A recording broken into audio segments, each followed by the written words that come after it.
Starting on a throne may help. And for me, I'm going to take a second throne, which could be a block in front. Now to come to Baddha Konasana, bound angle, butterfly. Let your heels maybe move a little closer, a little further, depending on what you need, what feels good and sustainable in the hips and inner thighs. And then like a cat-cow, just arch and around for a few breaths. Rocking to the front of the sit bones. Inhale, open the heart. Rocking to the back of the sit bones, clear your belly. Inhale, expanding and opening the front body. And exhale, most specifically opening the back body. And bring everything back to neutral. Ground through the sit bones, lift through the crown, deep inhale. Choose to let something up and out. We're going to rock a little to the right, assessing how your knee, your hip feel. If there's anything sharp, come to the back for reclined pigeon instead of this single pigeon variation. We're sliding the left leg back, using the arm strength, the fingers, to help prop the body up on that throne. Or of course, just moving to the top of the left hip, letting that left quad move forward and down. And if you need to peek back, make sure your left foot isn't headed off doing its own thing. Inhaling, chest moves forward and up, shoulders melt back. Exhaling, start to melt forward and down. Now maybe you want to ebb and flow a couple of times before you commit to the fold. When you're ready, you can walk the hands forward. Talked about using a throne underneath the forehead. Maybe underneath the entire upper body if you want to spin to one ear or the other. And do stack a couple things if you need to bring the floor closer to you. If you're not feeling much, kind of wondering what's the fuss about in this one, walk the right foot a little further forward, moving your shin closer to parallel with the front of the mat. Rarely, if ever, to the front of the mat. Send the right knee maybe a little further to the right, and you wrap the left hip forward. So everything's moving back toward being squared. You can also start to bend the back knee, getting into that quad, that hip flexor, confronting bigger emotions if they're sitting in that space. And if you did a lot of walking, running, climbing hills, or even just any sort of lower body workout, this one can be a lot. Take a few more exhales, weaving in a horse style if it's effective. The bigger lion's roar, scrunch it up, stick out the tongue. And you can even look up, proud pigeon, kind of puffing the heart forward, shoulders back.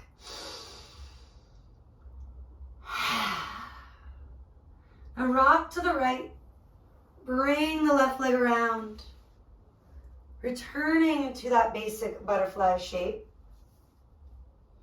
Breathing in, breathing out, you're going to ease a little bit left. Send the right leg back. Approaching single pigeon like it's a different body. It might feel that way. Come to your back sooner than later if there's anything sharp. Otherwise, assessing, evaluating, being pretty particular with your alignment here. Is your left knee forward and left of your hip? Do you need to scooch the foot, the ankle up a bit to feel more, or have you gone a little too far?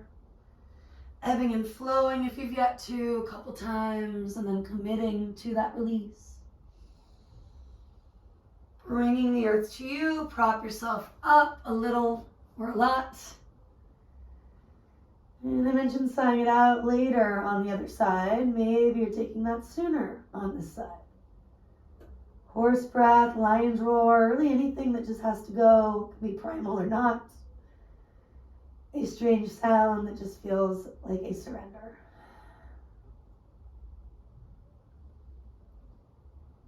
I mentioned things like the quad stretch.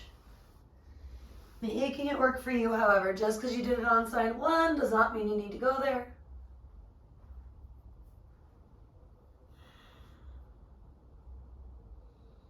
Coming back to your foundation periodically.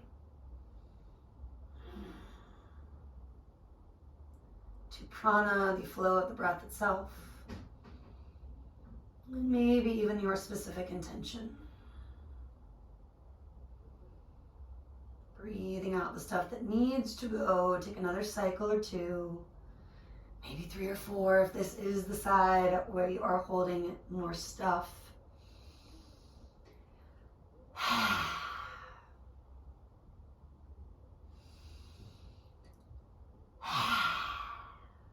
And then last time moving through that butterfly. Now using your own hands, press the knees toward each other. Send the heels forward. Maybe draw your sit bones back. And do root and rebound, flexing and pointing your feet a couple of times.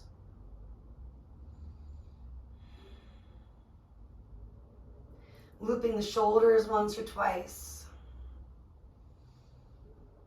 And then that bigger seated twist. Walk the right foot into the inner left thigh. Half Lord of the Fishes, Ardha Matsyendrasana.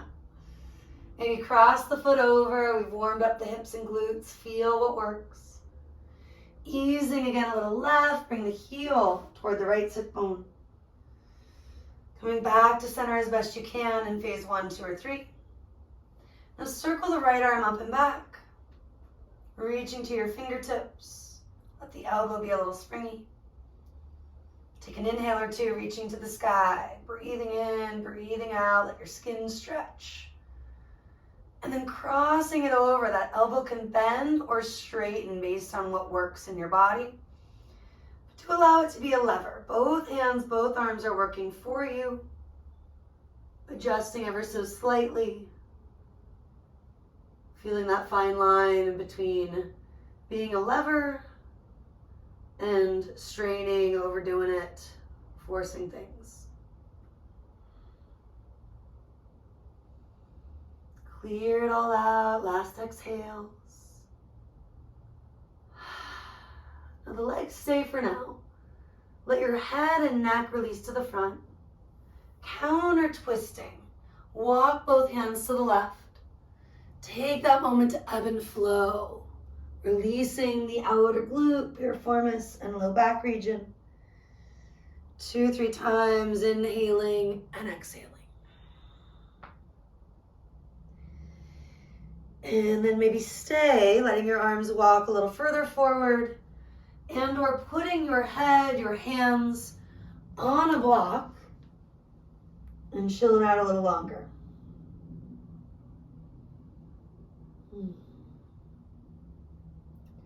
If it's time to come up, you can, inhaling to start to rise. Take another breath or two in Dandasana, maybe pointing and flexing the feet from there. Little or big adjustments, waking things up. Shoulder roll or two. Grounding down, rebounding toward the sky. If, when you're ready, bend the left knee, walk the foot in. And Ardha Matsyendrasana, crossing that foot over. Breathing in, breathing out. Maybe you stay, maybe you rock right. Bring the heel towards your left sit bone.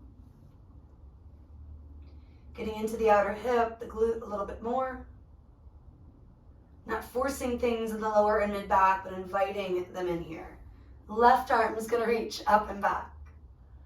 Spring the elbow. That hand may have to walk closer, further, even onto a block. Right arm now to the sky. Take at least the inhale when you get there. Exhale, kind of slicing it across, slowly revolving. The arm can be bent or straight, what works in your body on this side. Talked about adjusting, both hands, arms working as levers without overdoing it. If you can still breathe, that's the best sign in yoga. If it's really shallow or you're holding it, back off in the asana, back off in the posture. especially in something like a twist, looking for therapeutic benefits, not more strain or stress. Final exhale, unless you need a little longer in this first stage. And then you'll unwind the head, the neck, the rest of the torso will follow. A little ebb and flow for 2-3 breaths here. Filling yourself up and then emptying everything out.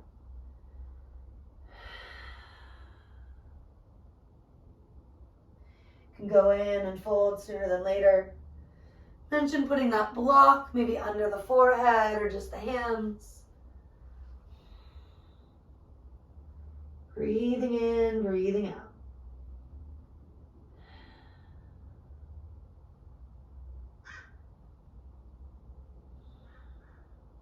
Inhale, we come up. Take that breath or two, re-extending the legs. Now making your way to your back with the block nearby. And right into a restorative bridge, restorative shoulder stand. Lift the pelvis on an inhale. Couple of exhales to just snuggle that block under your sacrum, top of the glutes where it meets the lowest part of your back. Heels reaching up. It might feel really good to take them out after the work we've been doing seated.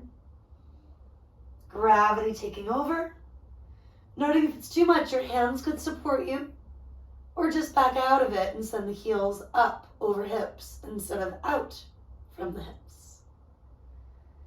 Take that minute or two, 5, 10, maybe even 15 breaths. Just being.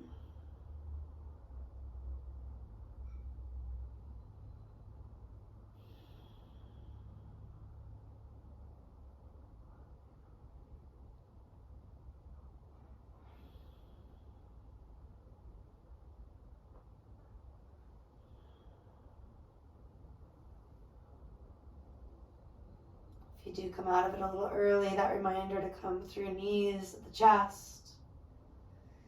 Some baby circles rolling on the block in a way that massages the sacrum itself. That could include extending one leg, then the other from here. Sliding hands toward the lower shin, the upper ankle as you do. Decompressing what still needs to go.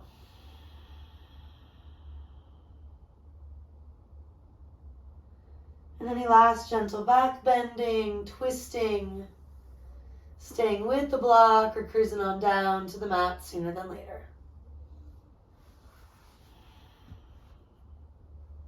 You can land on knees to chest, pumping the legs, encircling one way, the other.